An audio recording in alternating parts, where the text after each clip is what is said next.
আসসালামু আলাইকুম। English with Hasnahina YouTube চ্যানেলে আপনাদের সবাইকে স্বাগতম। আশা করছি আপনারা সবাই ভালো আছেন। আজকের ক্লাস আমরা সে, টেল, টক, স্পিক এই ৪ টার ভিতরে কি ডিফারেন্সেস আছে, কখন কোনটা ব্যবহার করতে হয়, আজকে আমরা সেটা নিয়ে আলোচনা করব। সে এবং টেল এই দুটোটিরই মানে হচ্ছে যে কাউকে কোনো কিছু বলা অথবা শুধু বলা। আমি যখন কিছু বলবো তখন আমরা বলবো সে, এবং যখন আমরা অবজেক্ট পার্সনকে ইন্ডিকেট করে দিব যে আমি কাউকে কিছু বলছি অথবা অন্য কেউ কাউকে কিছু বলেছে, তখন আমরা টেল ব্যবহার করে থাকি।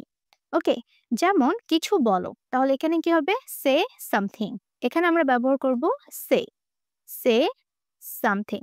কিন্তু এখানে দেখেন কি আছে? Blank me something. আমাকে কিছু বলো। এখানে দেখেন আমাকে, মি মানে কি? আমাকে। আমাকে কিছু বলো। কাউকে কোনো কিছু যখন আমি ইন্ডিকেট করে বলবো যে আমি কিছু বলছি, তখন কিন্তু টেল এর ব্যবহারটা হবে। Tell me something. কি হবে এখানে? টেল। সে বলল যে, এখানে সে বলল যে, সে কাকে বলল? কিছু আমরা ইন্ডিকেট করিনি। হি ব্ল্যাঙ্ক দ্যাট। তাহলে এখানে কি হবে? সে ব্যবহার হবে। যেহেতু বলল অতীত, তাহলে সে এর পাস্ট হচ্ছে সেইড। তাহলে এখানে কি হবে? Said. He said that. He said that blank blank. সে বলল যে সে কালকে ঘুরতে গিয়েছিল। তাহলে কি হবে? হি সেইড দ্যাট। সে কাকে বলল সেটা ম্যাটার করে না। কিন্তু আমি যদি বলি হি ব্ল্যাঙ্ক মি দ্যাট, সে আমাকে বলল যে, এখানে সে আমাকে বলল, এখানে মি কাকে বলল সেটা ইন্ডিকেট করা হয়েছে, সে আমাকে বলল যে, তাহলে এখানে কি হবে? টেলে ব্যবহার হবে। সে গতকালকে বাহিরে ঘুরতে গিয়েছিল, সে আমাকে এটা বলল। তাহলে অতীতকালে যদি আমরা বলি তাহলে এখানে টোল্ড এর ব্যবহার হবে। He told me that.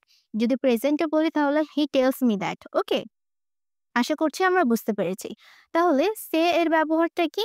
যখন আপনি কাকে বলছেন সেটা ইন্ডিকেট না করে শুধু যখন বলবেন তখন হবে সে এর ব্যবহার। যেমন I didn't blank that. আমি এটা বলিনি। তাহলে I didn't এখানে কি হবে? সে এর ব্যবহার হবে। এখানে যদি আমি বলি যে I didn't tell that, তাহলে কিন্তু হবে না। এখানে কোনো কাকে বলা হচ্ছে, কোনো কিছু এখানে ইন্ডিকেট করা হয়নি। এখানে দেখেন I will blank him tomorrow. আমি তাকে কালকে বলবো। ওকে, আমি তাকে কালকে বলবো। কাকে বলবো?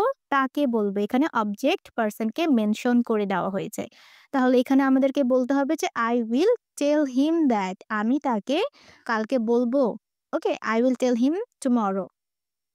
ওকে, আশা করছি আমরা বুঝতে পেরেছি। এবার আপনি আমাকে এটা কমেন্ট করে জানান এখানে কি হবে?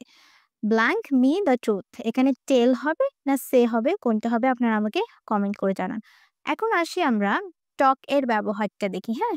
টক এবং স্পিক কখন ব্যবহার হবে? টক এবং স্পিক দুটোটারই মানে হচ্ছে যে কথা বলা। কিন্তু টক সাধারণত আমরা ইনফর্মাল সিচুয়েশন এ ব্যবহার করে থাকি। সাধারণত আমরা যখন একজন পার্সনের সাথে ফেস টু ফেস কথা বলি অথবা কোনো একটা গ্রুপ ডিসকাশন করি, তখন আমরা সাধারণত টক ব্যবহার করে থাকি। স্পিক স্পিক হচ্ছে ফর্মাল সিচুয়েশনে আমরা স্পিক ওয়ার্ডটাকে ব্যবহার করে থাকি। যেমন আমি যদি উদাহরণ দেই, আই ক্যান ব্ল্যাঙ্ক ইংলিশ।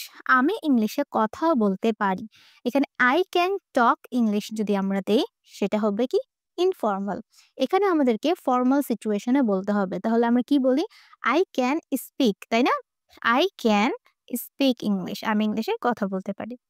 তারপর হচ্ছে we blank about the project yesterday.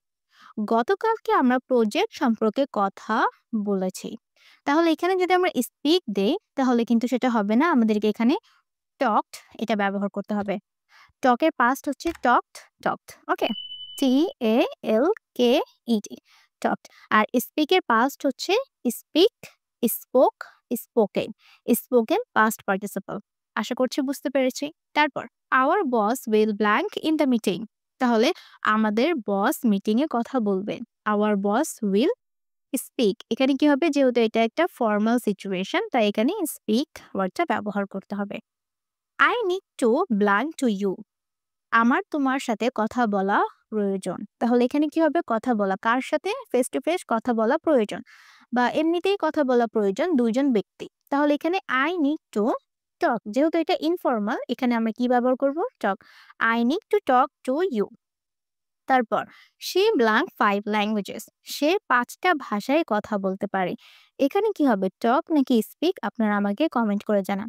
আশা করি সে, টেল, টক, স্পিক এই ৪টার যে ডিফারেন্সেসটা ছিল আমরা সেটা বুঝতে পেরেছি এবং কখন কোনটাকে ব্যবহার করতে হবে আমরা সেটাও এখন জানতে পেরেছি। ভিডিওটা কেমন লেগেছে অবশ্যই আমাকে কমেন্ট করে জানাবেন। সবাই ভালো থাকবেন। আসসালামু আলাইকুম।